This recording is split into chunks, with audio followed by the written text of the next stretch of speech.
Hello and welcome to the 49th Commander Lucosa video for Elite Dangerous, and yep, I've got it.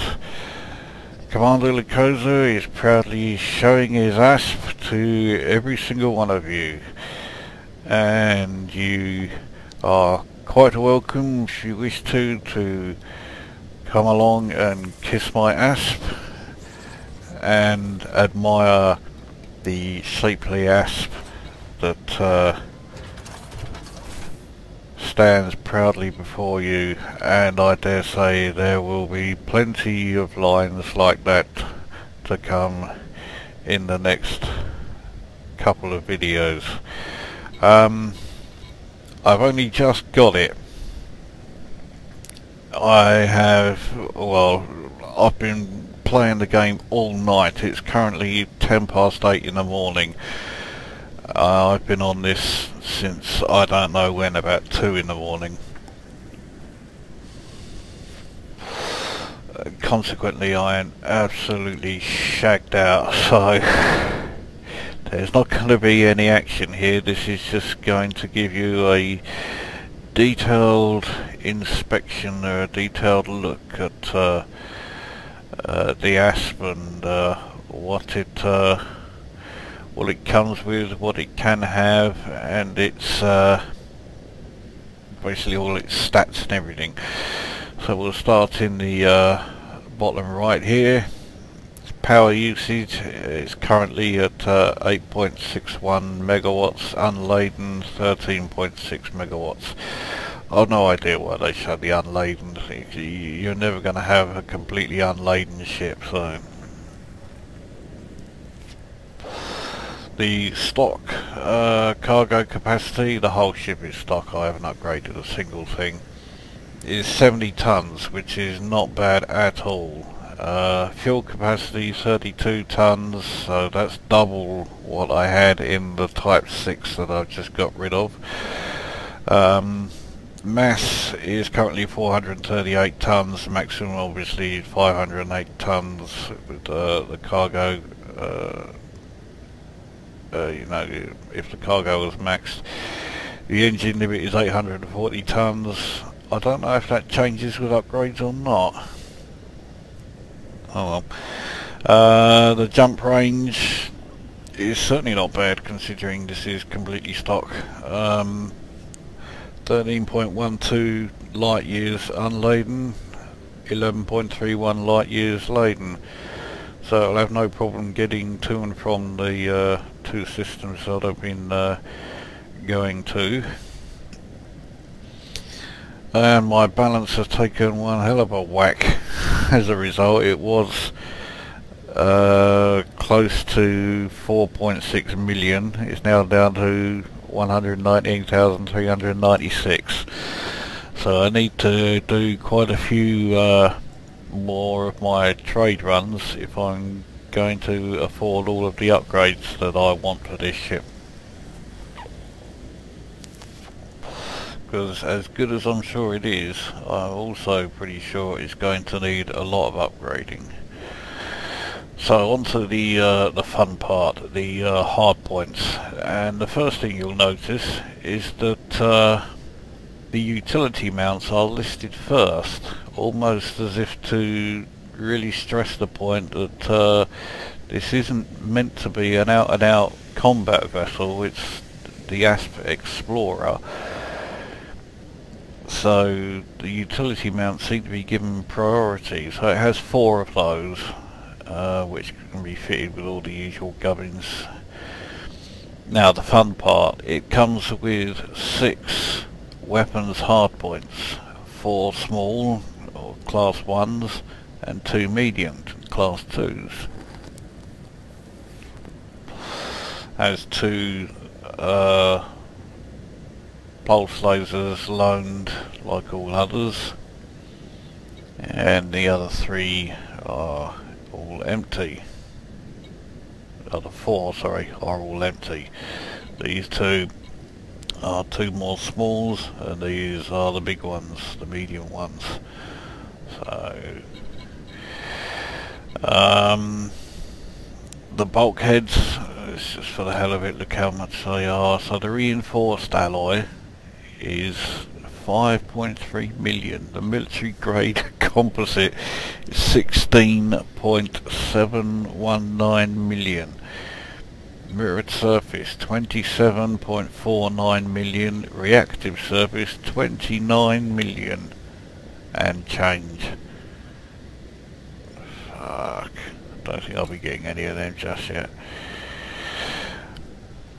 The power plant, it requires a class 5 power plant. That's going to be hella expensive. They do have some though. If only I had the money to get one. The F5 power plant for 567,000 doesn't actually sound too bad. Thrusters, they are 5. I expect this is going to need them. There's a G5 there, 189,000. That's not bad. Again, I suspect it's going to need them. Life support H4. I have no idea what the H4 does. So 10 ton mass, 0.5 power draw for only 5 minutes of oxygen time. Yeah, well, that's not going to be a priority for upgrading, but I suspect I will at some point need it. Power distributor, I'm sure I will need to upgrade. So it starts with an H4, so there's an F4 here. That's quite nice. And for 70,000, that's not bad at all. That's bloody good actually. Let's do a compare. So 27 to weapons as opposed to 22. Weapon recharge rate is up by 0.6. 19 to engines and systems as opposed to 15. And the recharge rate on both of those is up by 0.3. Well, can't complain about that. I'm going to buy that now. Okay, so I've already upgraded my power distributor. I'm now down to just 48,000 credits, so I don't think I should upgrade anything else. Sensors at H5. I assume the H5s... oh, it has 5 kilometre range. That's not too bad. 20 ton mass. And I've done okay with fitting the cheaper sensors, so I think I may do that again, especially if I can drop the mass down by 16 tons. That should certainly help with the jump range. So that's something to think about. Fuel tank, I would imagine, is, yeah, that's... I can change it, but I can only change it for the worse. Cargo racks. Now, it looks like I can fit up to a 64. Yeah, there's a 64 here. 362,591 for one of them. Would be nice, but it's way out of my league. Plenty of better shield generators, but I've not had any luck when it comes to buying shield generators, so I bet it won't let me buy them again, even if I could afford them. Well, I can't afford any of them.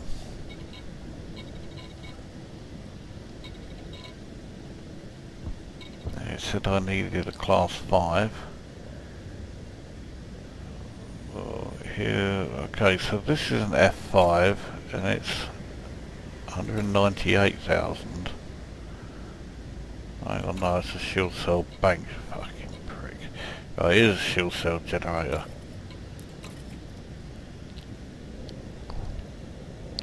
So the rating is better, the integrity, well it says the integrity is better, but in fact it's A, just like my current one.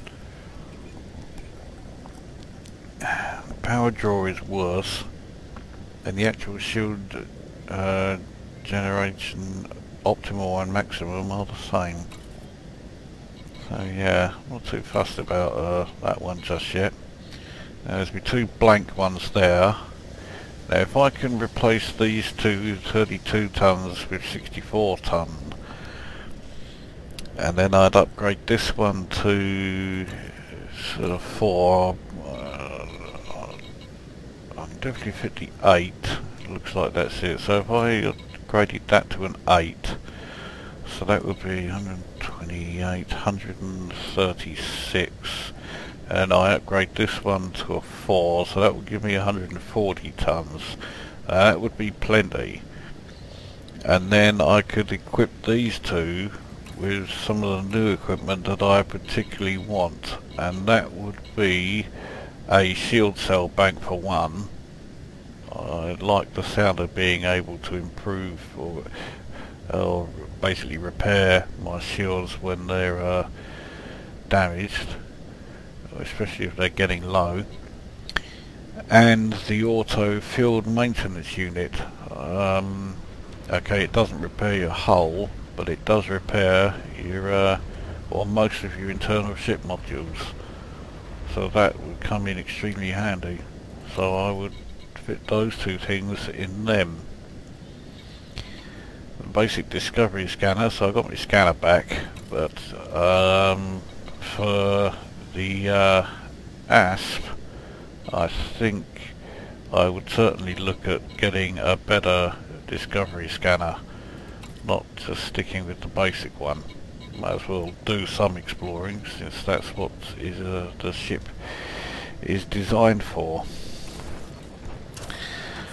So if we then take a look at how this looks in the modules, I haven't actually changed anything in terms of priorities, but my power usage at the moment is just 64%. So my power usage is currently very low indeed, but I'll still set them as I usually do. So the power distributor will be a 4, so that makes the cargo hatch a 5, life support will stay at 1,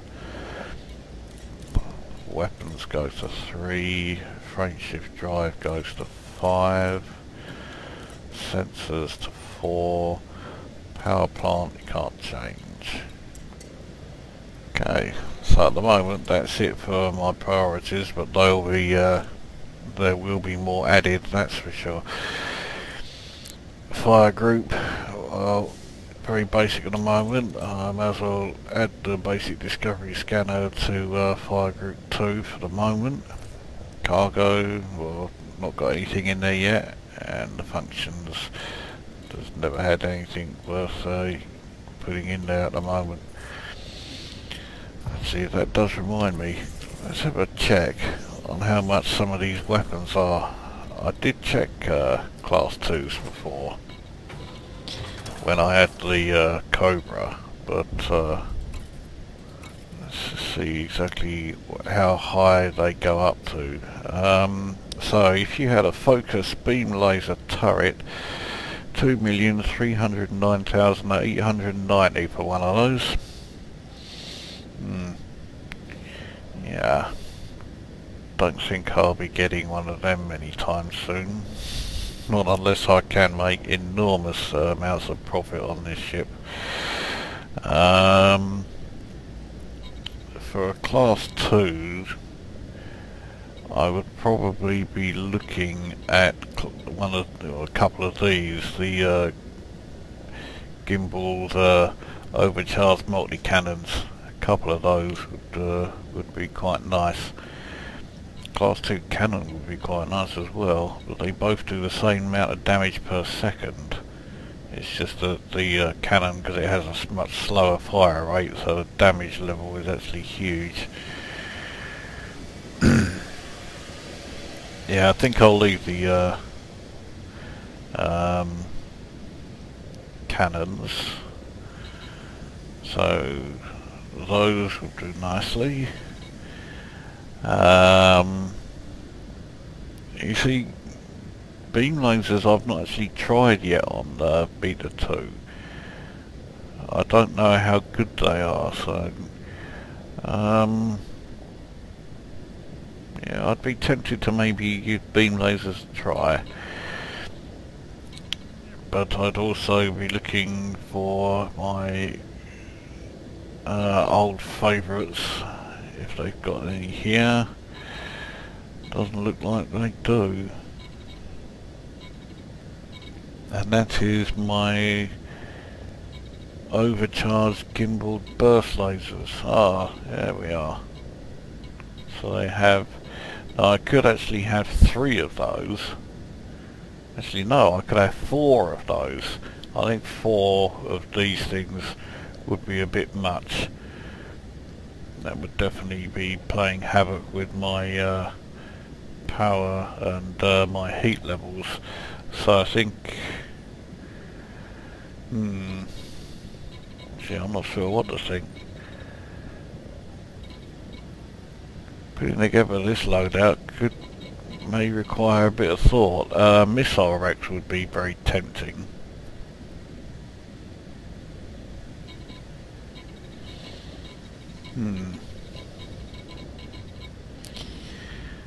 Mine launchers, no, they would not be tempting. They seem a bit pointless almost.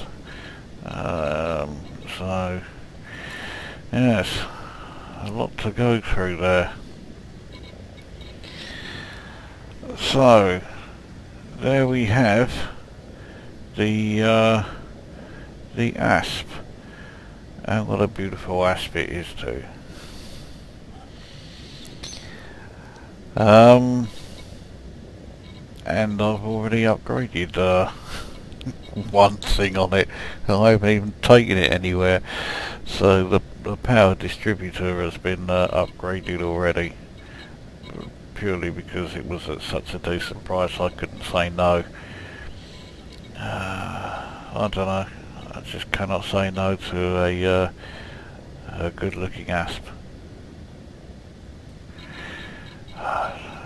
I'll get all these lines out of the way now so that when it comes to actually piloting it, which I'll be doing in my 50th video, you might actually be spared any of those. So thus she blows. That is the ASP in all its glory, and one is in possession of Commander Lucosa.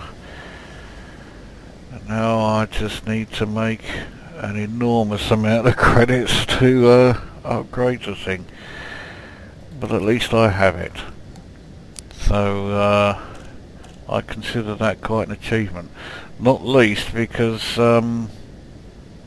when I actually bought the thing, I was confronted by the standby screen for some 5 minutes. In fact, I even buggered off downstairs to make a cup of tea and came back up and it was still on the standby screen. So I had to Control-Alt-Delete and end the process and hope to fuck that it worked when I restarted, and thankfully it did. And exactly the same thing happened when I bought the Type 6, so clearly something is not right, and of course I've ticketed it, but to date every ticket I've raised with regards to Beta 2 has been met with complete silence. I've got the bog standard automated reply, and I've never heard anything from them since. So I have no doubt that the same's going to happen here. So basically, if you're buying new ships in this game, it's a case of you better hope the same doesn't happen to you. So I guess it wouldn't be me if I wasn't ending on a complaint. But that is the close-up look at the ASP, and in my next video, which will be something of a milestone, the 50th Commander Lucosa video, we get to see something pretty special, which is the maiden voyage of the newest ship in the Elite Dangerous Beta. So with that in mind, this is one extremely tired and extremely shagged out Commander Lucosa signing off.